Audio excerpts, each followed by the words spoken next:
You know, them folks over there that publish the Wall Street Journal, they're not the sharpest tool in the shed. You would think that people making the kind of money they're getting paid would know all this stuff. Back around 75, our company started sending our jobs overseas to deprive our citizens of their good paying jobs because they wanted to lower payroll costs. In 1990, they started importing workers to take our remaining best paying jobs. In the beginning, it was to lower payroll costs because they paid them less and they were subservient. In other words, they couldn't tell them to take this job and shove it like I would. So they had captive workers. Just like right now, they're trying to get captive robots. Well, something tells me one of these days those robots can learn how to tell them to take this job and shove it. But anyway, let's get back to the current date. The Wall Street Journal releases an article last couple of days ago. Says Gen Z shoppers aren't spending like retailers need them to.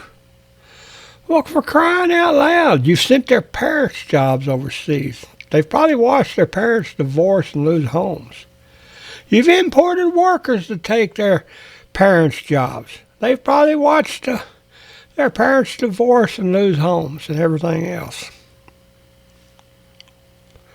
And now the jobs that Gen Z needs to get their start,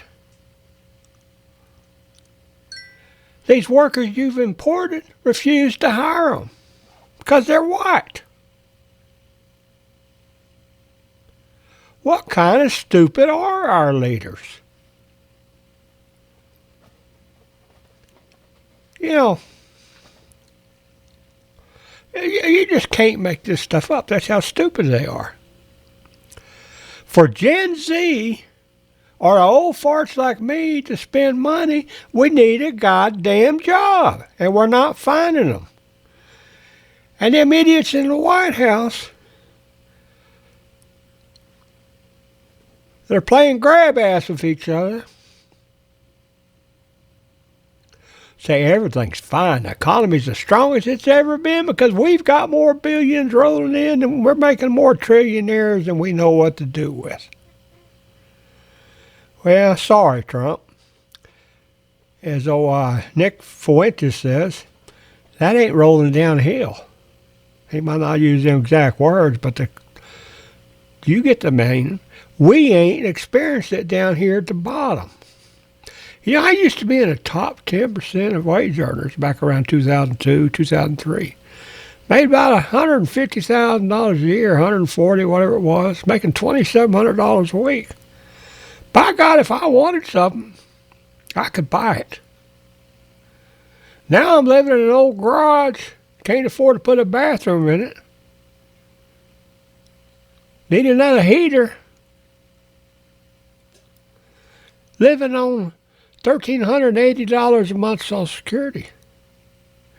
If I want something now, the only way I can buy it is through somebody like Progressive Leasing, who's a ripoff from day one when it comes to paying. You talk about them rent-a-center places where they charge you 2 or 3 for one. These Progressive Leasing places are just like that. But they got us by the balls. If we want something, you either save up, which is hard to save up when your income doesn't exceed your expenses, or you add another damn bill so you can buy something.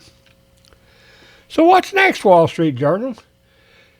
You going to start issuing Progressive Leasing type payment plans to Gen Z so they can go to Taco Bell to keep your dream alive? Or are you going to work with them to bring the damn jobs back home and expel the ones that have been imported to take our jobs? It's time for them to go home and make their country great again. I don't care if it's India, China, or Timbuktu. Get them the hell out of here. Let's put Americans first.